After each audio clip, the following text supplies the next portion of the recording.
Welcome, Saber enthusiasts. I am Nick Nitro, and I am the Lord of the Crucible. Today we are going to be doing our review of the Ultrasabers Azure Fallen. Like I said in my last video, this is a really pretty saber, very shiny. But you also saw that I was having issues with the smooth swing function. Well, as advertised on the Ultrasabers website.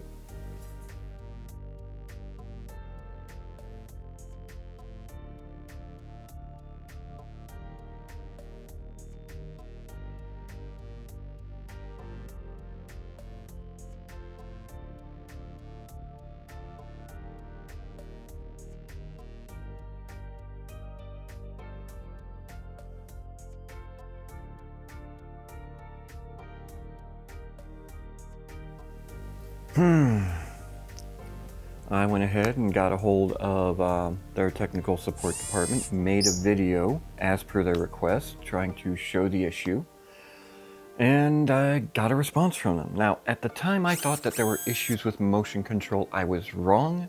There are no issues with motion control, even when it goes to turn it off. It's just that they don't use twist off, they use pull off. That works perfectly fine. However, when it comes to the smooth swing, and I quote, "There is nothing wrong with the saber. That is just how the basic soundboard functions. The smooth swing is working as it should for that soundboard." If that is how it functions, if that is the way it's supposed to function, I would not call that smooth swing.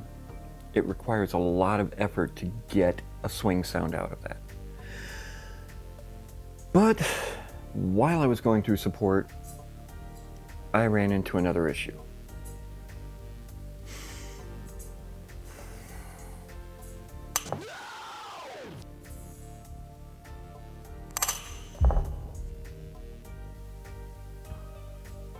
Yeah.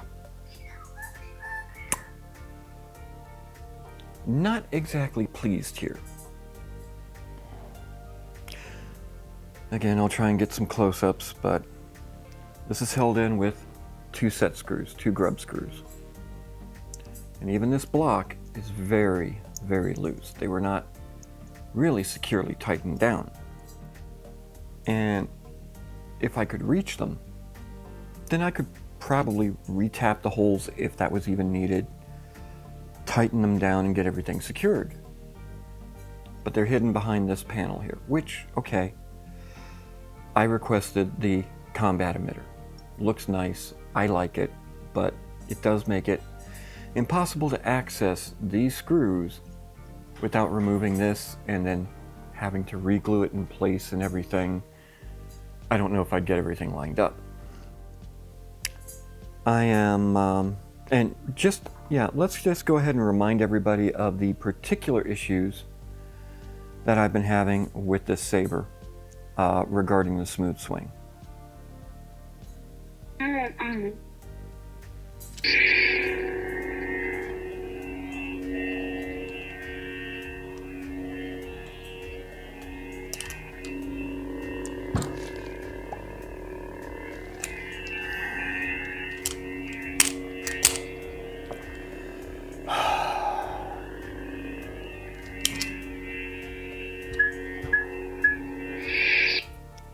Hold on. Another issue. Occasionally, as you can see, occasionally all motion sensing dies. Let's go ahead and reset the battery. And I have had to do this way too much for a saber that costs this much. Actually, I've had to do this more with this saber than I have any other. Battery's out. Hold the power button down for 30 seconds to fully discharge everything. That should be it.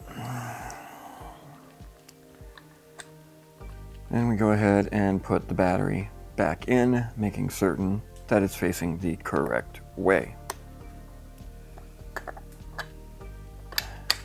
Get everything sealed back up.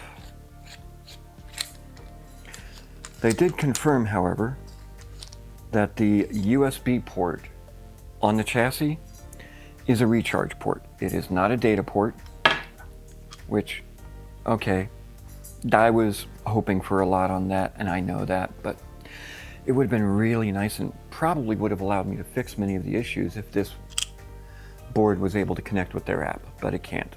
So it's just a recharge port, but that's not bad. Let's see if we continue to have the issues here.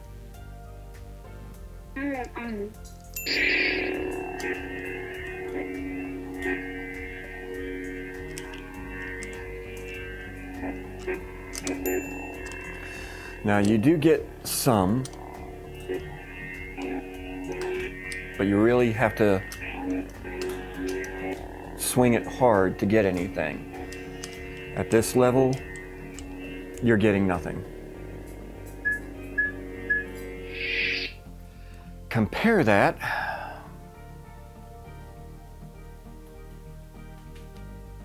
with this saber that I've reviewed before from Crimson Dawn, which is utilizing their lowest quality soundboard, their lowest level soundboard at Crimson Dawn. So I'm comparing lowest level with lowest level.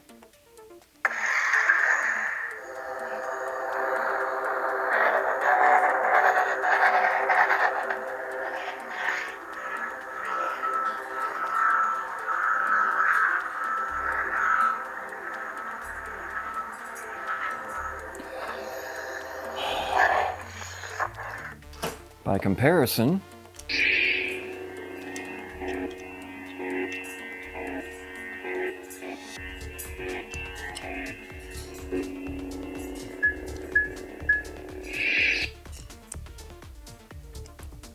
there really is no comparison. So, as far as smooth swing, it's not there. In my opinion, this does not qualify as smooth swing. The settings really need to be adjusted to even be competitive with any other smooth swing on the market, in my opinion. With that said, and this, very disappointed with that. But I'm really disappointed. I actually haven't even been swinging this, and that happened. What actually happened is I felt a little bit of wiggle in the shroud, and I feel it on this one too, but I'm afraid to try and demonstrate that because while I was just checking the wiggle, it just came right off. Wasn't squeezing or anything like that.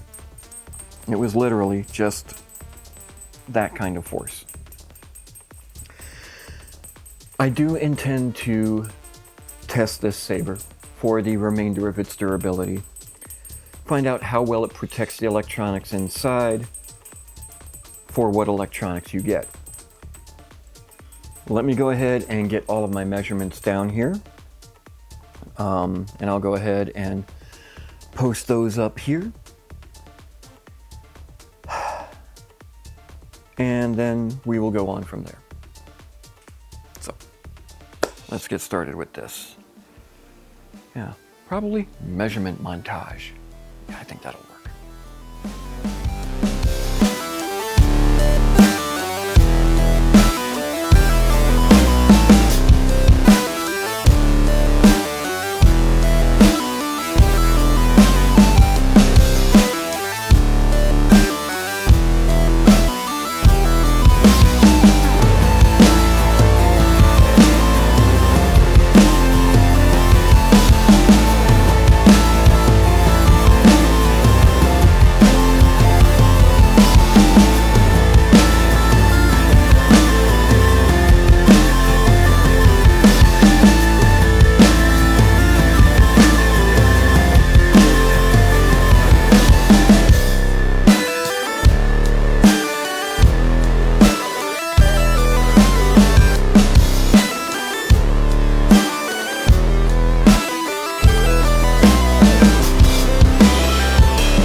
last measurement I have to make. This last one, the balance point. That's going to be a hard one to get accurate because of this. There's a chunk of weight on here.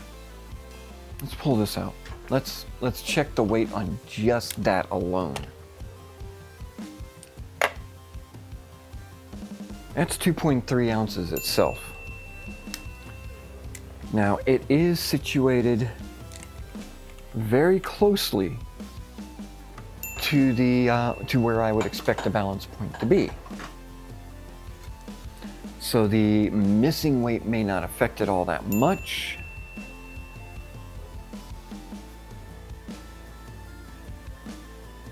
Matter of fact, that's the balance point right there. Wow, just forward. Just wow, right on that line. One of the detail lines that is right at the bottom of the top emitter. That's going to make it really easy to measure. Yeah. That is 13/16 of an inch behind the emitter. So if you like gripping up high, it's going to have a good balance there. You'll be able to get some really good spins off of it if everything holds. That said, I am going to test it exactly as it is right now, without this shroud. I am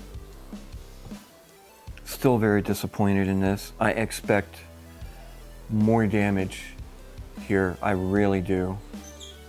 If you hold this up to the light here and look underneath the bottom edge of this block, I guess it's supposed to be an activation box or something, you can actually see light shining through underneath it. I'm guessing it is just glued in place, so I really do expect that to go flying. I am not certain if this piece will even make it to testing, although I will try. And I definitely expect this whole shroud to just come flying off.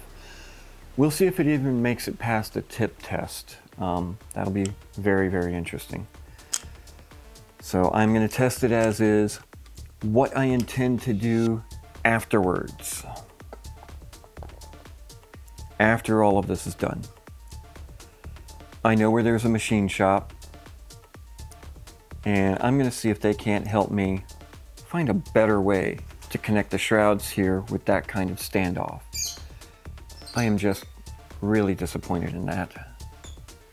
Still, we'll see how well this protects the internals, such as they are. This will probably be my next Profi project. I'm probably going to dump way more money into this than I really should. Mostly because I think it deserves to be upgraded to something usable. My last Profi project, that one got the upgrade because it won champion. This is not winning champion. It's not. But we're going to test it anyway and see what results we get. This deserves an upgrade just out of basic decency. I can feel that wiggle there. Oh my God. And I don't think you can hear it, but everything else seems tight. All right. I'm going to reset a little bit, and I'm going to do another short demo of the difference between this with smooth swing and this with smooth swing. So give me just a moment. Also, I'd like everybody out there watching to help me out a bit. Considering the response from Ultrasabers in their email, I'm going to put a link in the description for the video that I sent Ultrasabers. I would like people to go ahead and watch that video.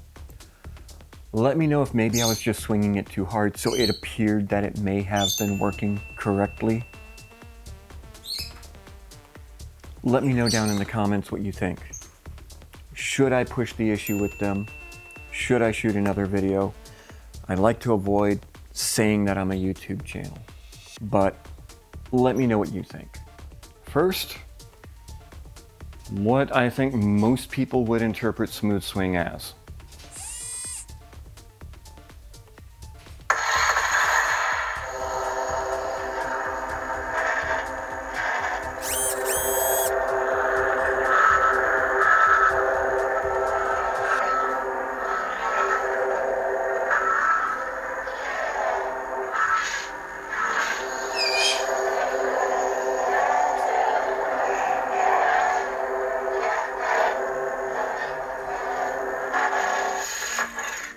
Next, the smooth swing that is currently being displayed by the Ultrasabers Azure Fallen with the Obsidian Basic soundboard.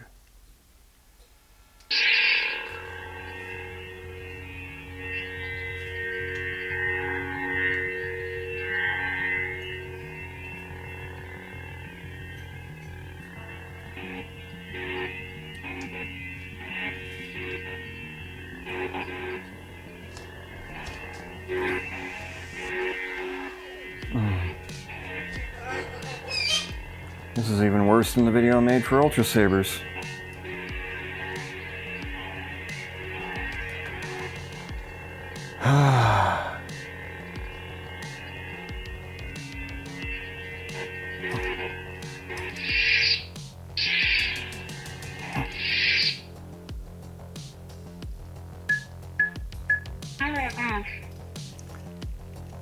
So there you have it. Let me know what you think down in the comments. We will be testing this in the Crucible.